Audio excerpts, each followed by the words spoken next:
Hi and welcome back to Cheeky Crypto. Today guys, we're going to be jumping down into the world of Bitcoin, taking a look at what's been going on recently, what we think is going to happen next, and all that wonderful stuff. As I get into this video, if you find it useful and informative, hit the like button. I do appreciate that. If you happen to be new to the channel, then why not go ahead and subscribe, tap the bell, select all the notifications, and in doing so, you will be kept up to date with absolutely everything that we do here at Cheeky Crypto. Now, if you have not yet joined us down in Discord, the link is in the description down below. It's a fantastic community talking crypto 24/7. It's completely free, and I don't think you'll be disappointed by what you find down there. So why not go ahead and check that out today?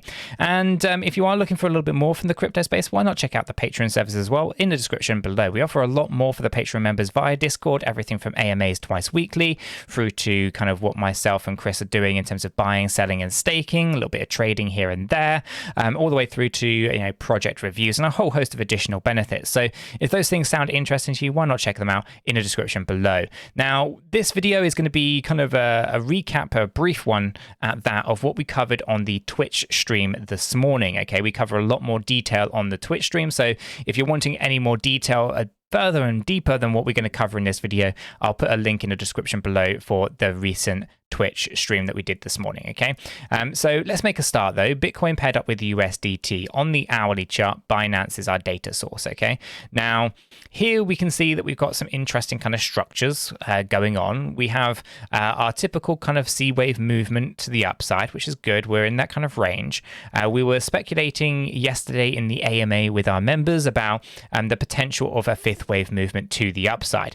This is basically this little area just here. We have it scoped out at 19,735 to 19,831. Now, we haven't quite reached this targeted zone just yet. Okay, we are obviously inside our bigger area. This is the 19,457 through to 19,833, right? That's the big yellow box. That's the one that we are looking for as a bigger macro wave 2 retracement. So we're right up in the zone here. It's a big ABC. We're just in the C wave. The C wave seems to be broken up into 5 waves, and we're just tracking that final move upwards to finish off this move. Now, it looks like it's an ending diagonal, so there's a chance that we don't quite hit this kind of threshold, and it's possible that maybe we actually already did this with this particular candle just here at $19,706. Okay, so we're kind of a little bit cautious on that one just there, but it is something that we want to be a little bit aware of, that there's still this potential move upwards into this little range here.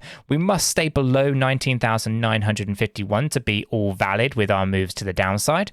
So if we were to think about trading this, the stop losses are going to have to be up there at that particular area. Okay, so let's break this down a little bit further, right? So if this is a 5-wave drop here and we've had 3 waves up, the next expectation is at least 5 more waves to the downside. Okay, so what I'm going to do is I'm going to run some assumptions, right? The assumption that we're running here is that the minimum expectation is a zigzag pattern. Okay, so I'm going to just put this right on the upper end here to give ourselves a kind of best case scenario. And the best case scenario is a 5-wave drop from this upper end where we come down and we basically rest here at $18,860. Now, with that being said, if I remove this off, and actually before I do that, I'm just going to put a little label right on here just to mark that level. So if we move that off, we have this, right? It's basically 5 down, 3 up, 5 down. Okay, now with that, it would mean that we have the possibility of saying that this is also a zigzag pattern, and that we have this kind of move here with an A wave, a B wave, and then a C wave to still come up higher. Okay, so regardless of how we want to be bullish, if we want to be bullish, this is the best case I can see for it. We have to come down in 5 and then we can rally up in 5. Okay, now worst case scenario is that it's actually this a 5-wave structure here and we're actually moving down into new lower lows, right?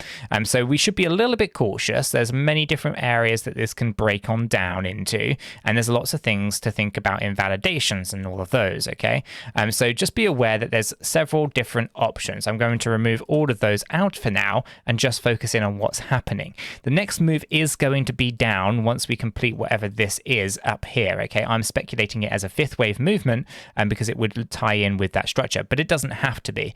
Okay, it can be many different things. Now, essentially down here, we have this kind of wave 1 theoretical high point. This comes in at 19,367. Now, this particular level if we want to see this as a 5-wave structure, has to hold, okay? So we can't just come down here. If we were to wick down lower than this, then this is off the cards. This is not something that would happen. Okay, so it would create an invalidation. Wave 4 is never allowed to cross wave 1. Now, inside here, we could end up with 5 sub-waves of that 5th wave, and that can have basically an intersecting wave 1. Okay, so we come up, we come here, we, let's say, do this into 4 down here, then we go up into 5, right? We can do something like this. It's only allowed to happen under a ending diagonal structure, okay, and that's what a wave 5 here potentially could be, and that's kind of where I think we have that momentum shifting to the upside, but it's very, very brief in my opinion. Now, if we take a look at the stochastic RSI basically shows us that we have this upward momentum still available, at least on the 1 hourly chart. That doesn't give me much confidence though when we take a look at the stochastic RSI chart here on the right for the 4-hour and 8-hour charts. They are completely overbought, which means there is some kind of movement to the downside that is going to happen at some point shortly. It just looks like we have to move up before we can do it. Okay, so it looks like we have to kind of up to our 5th wave expectation, and then we can break on down. And what that looks like, in my opinion, is a minimum 5-wave structure. Okay, and you know, that's kind of what I'm thinking. But in order for that to happen, we have to stay below this 19,951, as I said. Now, on the 4-hourly chart, we can see that we're nice and overbought. We've got a bit of a red candle on the 4-hourly chart. On the 8-hourly chart, if I can click into there, we're up in the overbought area. So again, looking for a macro movement to the downside. On the daily chart here, we can see that we're still progressing to the upside, but maybe we expect a bit of a pull to the downside beforehand.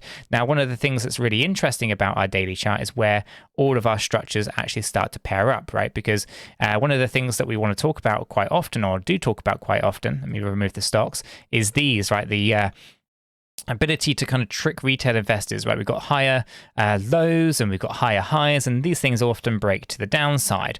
And, you know, we have these things time and time again. You can look for them everywhere. And when they're the other way and you're going lower lows and lower highs, you break upwards, and it's higher lows and higher highs, you break downwards, right?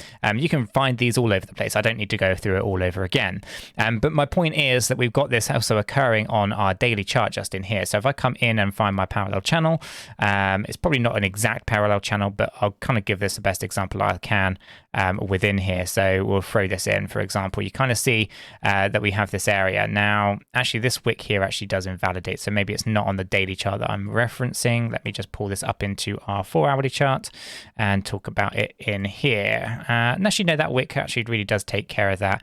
It is really from September the 21st upwards. So let me just bring this in and grab hold of that parallel channel again.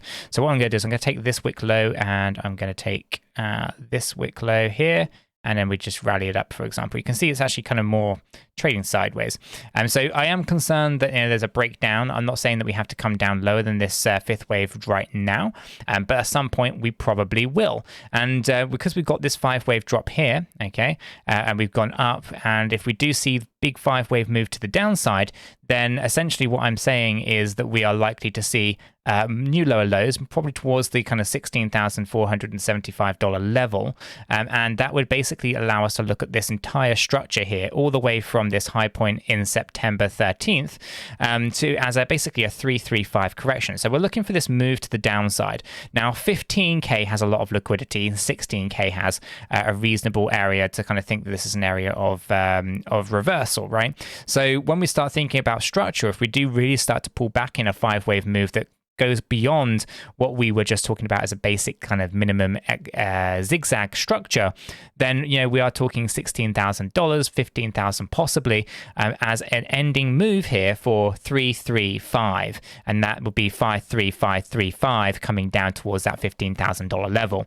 Now, if that does play out and we do see that, that there to me would seem the most logical area for a bottom, but we still are not seeing the whales accumulate in the way that they had done. And instead, all we've started to see is a very similar pattern to 2018, where we see the one Bitcoiners, all the wallets with at least one Bitcoin, really building up their positions. And if they do repeat what happened in 2018, they all succumb to selling pressure just before the bottom comes in. And basically, we also see the whales buying all of the fear from those retail investors. So those are the things that are included in the Twitch stream. If you want to know more about that kind of idea and why we're not overly confident that the bottom is anywhere near, do check out that. It's in the description below. But for the most part, I'm thinking small move up, and then a much, much bigger drop to the downside, whether we can argue it's just a quick, simple zigzag and then move up, or it's a bigger move like this, taking us down towards those kind of $16,000, $15,000 levels. I'll let you guys decide. Let me know what your thoughts and opinions are in the comments below, and I'll leave this video right there. If you have found it useful and informative, hit the like button. I do appreciate that. If you happen to be new to the channel, then why not go ahead and subscribe, tap the bell, select all the notifications, and you'll never miss another update. Guys, until the next one, have a fantastic day.